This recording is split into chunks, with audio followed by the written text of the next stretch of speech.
Kljub prepričanju, da je 13. januarja lani tedaj 12-letna deklica bila v operacijski dvorani, je sodišče oprostilo oba obtožena, ki ju je obtožnica bremenila povzročitve telesne poškodbe.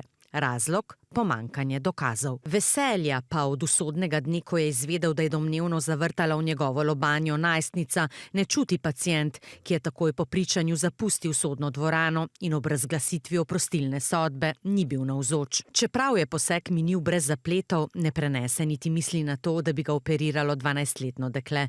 Odločitev sodišča je sicer presenetila njegovega odvetnika, sploh zaradi pričanja medicinske sestre, ki je povedala, da se je kirurginja po operaciji pohvalila s hčerinim dosežkom. Wenn man das Gespräch hernimmt zwischen dem Klinikvorstand für Neurochirurgie und dem Unfallchirurgen und der Unfallchirurgie sagt, ja, das Kind hat gebohrt, dass man diese Aussage negiert und nicht wertet, ist für mich erstaunlich. A vseeno, pritožbe zoper sodbo ne bo vložil.